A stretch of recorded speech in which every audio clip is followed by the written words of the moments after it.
All right, we're here. Did you guys have some stimulating conversation? Was it interesting? Absolutely. Absolutely. Anybody come up with anything that's new to them, or like, would you guys use what you created? That's the best. If it existed, yes. If it existed, okay. When did it exist? Which group would like to present first? So that I don't end up blocking. I'll move it The over. noisy group. Yes. I think you've been volunforced. Let's give him a hand. We need a drawing of it. Steve Churches, ladies and gentlemen. How do I get Churches? I thought I was off duty tonight. Can we project that? For people, of course. Hideous. RGP2. I have no. Yeah. This does nothing for me. All right. So actually, this is better. What's that? All right. Yours. Oh, no. Ouch. There's nothing on the You know first what your feelings mean. What? No, that's, I like that because they in the, yeah, that's. There's nothing drawn on the day. Good night, Moon. So you guys, I feel like I need to draw something. Soon draw something. I'll draw it up on this. All right, so this is. Talking. Do you guys have a team name, or you just? Talking. We are. Yeah, we're Team Autastic. Team Autastic. Thank Team you. Autastic. Is that on the spectrum? What's that? Can we white out the thing? Don't put my face in. I got it, Steve. Go ahead. All right. So help me with this a little bit. So here's the deal. So we're Team Autastic. Obviously, that's a it's $100 word, right? So instead of autistic, autastic, and the reason is because we've got a product that will help We're in New York people City. with autism learn to recognize emotions, interact, and things like that. Incorporates a hologram. So a couple of things happen. So step one, I don't have yellow. So daytime, this autistic person goes through their day, and there's some recorder that monitors their interactions, or their misreading of cues, or lack of reading of cues, different things like that. And they go throughout their day, and then nighttime, it's a moon. It looks very much like the sun, that's why I started. Nighttime, they sit down with a virtual reality hologram with artificial intelligence and all that stuff, and they kind of explore what they did throughout the day and places where they missed cues, they didn't pick up on things, and they kind of practice, like, this is happy, and all these things, and it simulates what happens. There's an interaction between the two, and they get to, people with autism get to kind of understand those cues better, recognize them more, and then can adapt their behavior and flag things while they're happening. Is that the essence? Anything else? And remember, the data is collected through the sort of Google-like glasses. Oh, right. So they're wearing Google-ish autastic glasses that kind of record their daily activities and monitor it so that later on in the night we can kind of recap and revisit. So the simulation's based on the reality they experienced every day. Right. Yep. And then we go back and we replay snippets of it, and then we address snippets of it, and we work with them to kind of. And I would say I wouldn't have to have any autism. I could just be a bad leader or manager and get that same feedback, right? Yeah, exactly. And yeah, we talked a little about ideas of using holograms and things with feedback in emotional intelligence exercise, feedback, coaching, simulations, things like that. We can actually practice it on not a real person, and they can cry, freak out, do whatever, and then you can hit the button and start over again, which would be really nice. We role play stuff all the time. This is going to happen in the year What's that? 2025. We're forecasting the year 2025. Yeah, I think it'd be great for managers, leaders, coaches. Marriages. Yeah, that's a whole nother thing. But yeah, that would be some sort of emotional reading lamp that goes off and flashes.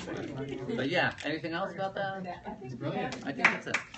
So, Stavros, one of our viewers online just said, in what world? So can you just give a little background on what this forecast is? Just explain that we've been doing this TD2025 for people. So just so everyone online who's watching, what we've done over the last hours, think about the future, what technological changes there might be, and then also considering what the future might look like. So these are the results of that research. Yeah, and I'll say a little bit about TD2025 at the end of 2 more presentations, so probably in just about 5 minutes.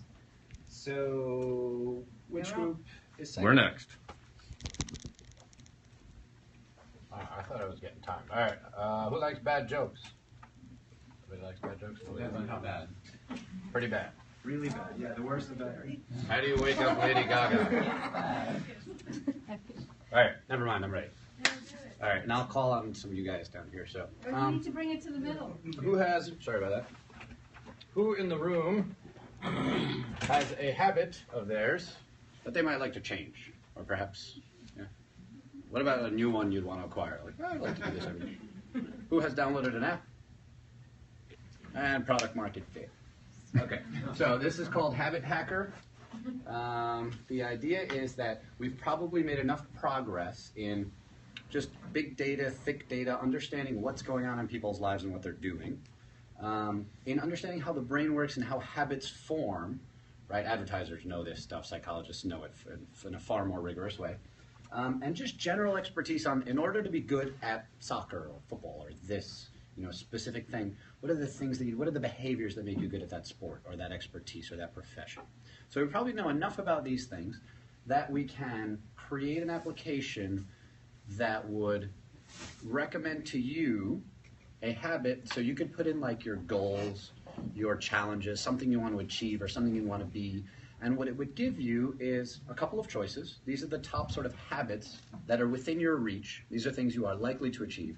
Based on the data that's in there, it would know that. And you'd pick, like, let's say you wanted to exercise more.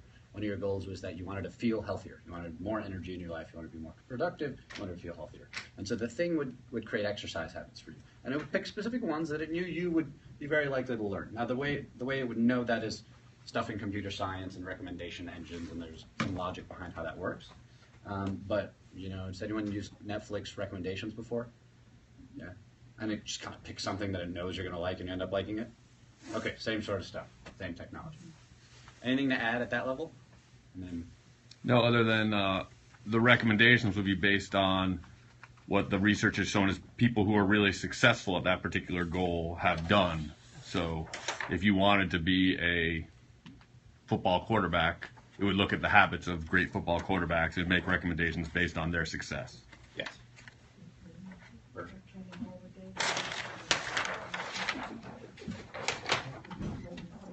You think I'd be good with paper? Okay, so it would be an app or a site. It would be personalized to you, and then sort of the realms it would need to deal with is. So we don't have the answers to the questions about like, well, how does the computer science work behind this? But we were pretty sure it's like on par, it's ready. And then what's the psychology and the neuroscience behind it? So like, how do habits form? So those are some questions that need to be answered. And then what makes a high performer in each of the categories that people might want to be high performers in? Any questions? Where do I buy it? Cool. I love that. Question, just the question if you thought about, Yeah. so, maybe some things people that would come out obviously, like you say, I want to lose weight, I really don't want to run in the morning or whatever. Have you guys thought about is there a feedback loop in there to say, like, you wanted to do this, this is what you're actually doing, you need to do more for this or less for this? So any type of I think it might be calibration. interesting just listening in. If it suggested something and you didn't do it, it should be smart enough to know you didn't do it and it should suggest something different, right? So you don't even have to give it feedback. Your behavior itself would give it feedback. Also, once it had enough data, it would just recommend stuff. It wouldn't even recommend stuff. Like, it would just have you doing the stuff that it knows you're very likely to succeed at. That's the dream, right? And so how close can we get to that? Yeah. I think we're at a point where we get really, really Isn't close that to similar to what the that. brain does now? Sorry? Isn't that similar to what the brain does now? Or what advertisers do to you to get you to eat more ice cream. But this is kind of cool because it also reminds me of like setting your strenuous level on the treadmill, right? So with the app you could do the same thing: challenge, medium, low day, and then it would adjust to you based on what your setting is. Has anyone heard of the thing where you basically give it your running goal, and then if it notices you slowing down from your normal pace, it'll play music that it knows makes you run faster? or whatever. So there's all sorts of these little like brain hacks we're doing in small ways. Why not assemble the whole engine and say, okay, what's your life goal, or what are your life goals? Okay, we will start telling you to do things that will move you closer, and that's it. That's the whole show. What do you see as the device in 2025? Yeah. Is it going to be the watch? Is it going to be the cell phone? What is going to be the thing that does it? It's going to be something that's embedded in our body, so maybe it actually kicks us out of bed at 5 o'clock in the morning. It just vibrates. I don't know. I mean, I would imagine it's an earpiece. I would imagine it's just something that's custom fit to your, stays there, hears you, and you can talk to. I mean, you can hear it, sorry, and talk to it. But maybe further. I see those people on the street.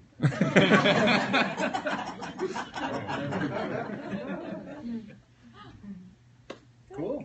All right. Last but not least. Who's going to co-present with me? Come on. You can do it. Really? I'm flying solo here? We're right behind. All right, Nathan, shake your teeth.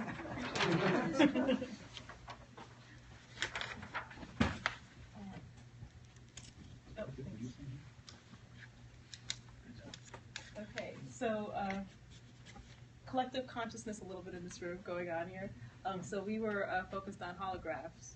And actually a lot of different inspirational seed concepts from our discussion on big data, democratization of information, virtual reality, and a couple other things, mindfulness, positive psychology. And so we came up with the Holo Trainer, on-demand advising, coaching, training for better decision making on the spot. The why was we recognized that in the future, the demand for training is actually probably going to go down because there's this sort of a tug of war or confusion between providing information versus providing training.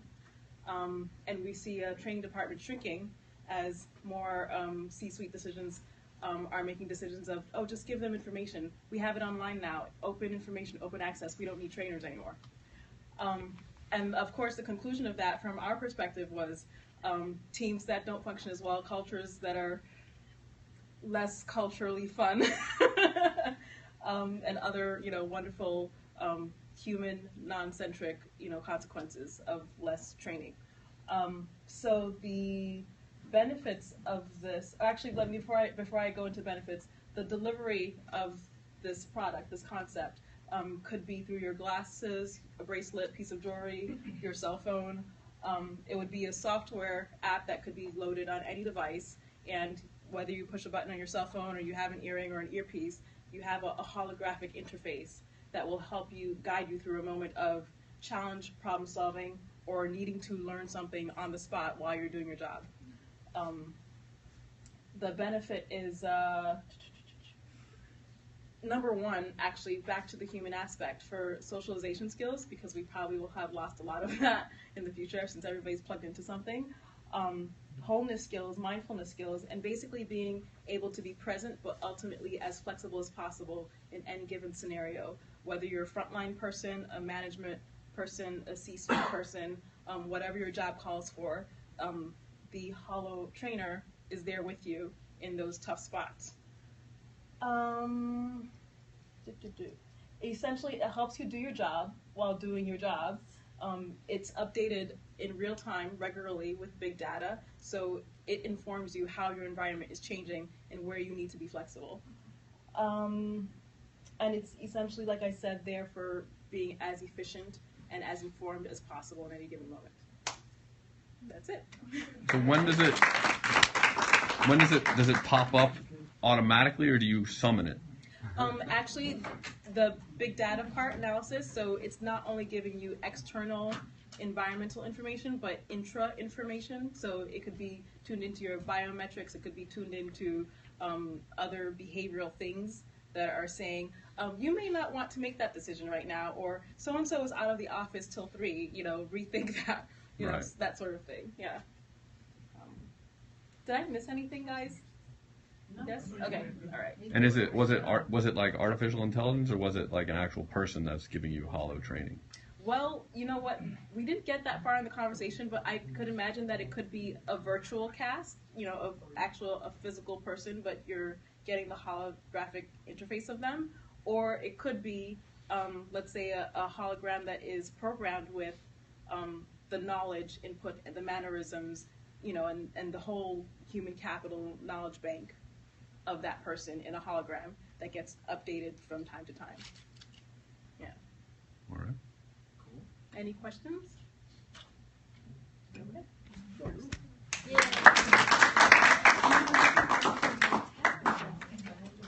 So do we have anyone still watching?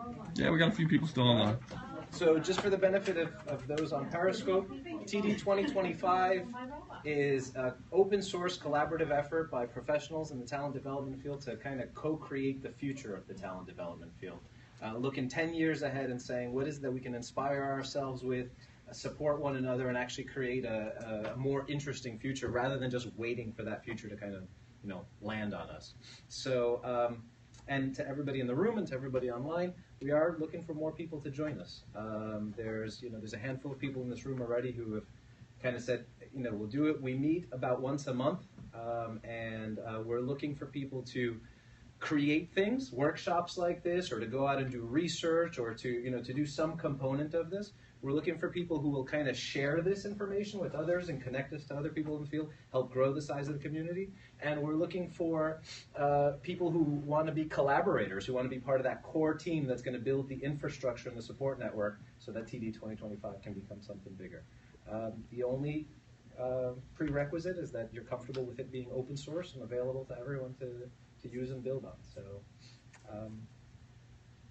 that's it. That's my spiel. And to make sure that this is the best workshop ever, Dan is going to pick a bar, and the first round of drinks are on me. All right. Great job, everyone. Good stuff. Yeah, so huge thank you to Stavros for we all brainstormed to do it, but Stavros really put the piece of the puzzle together.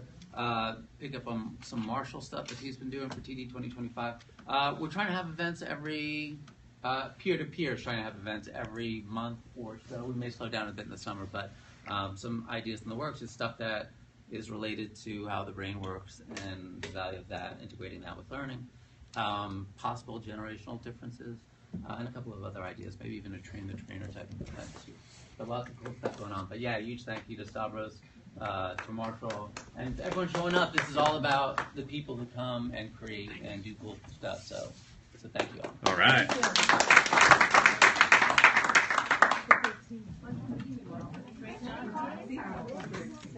I did it, but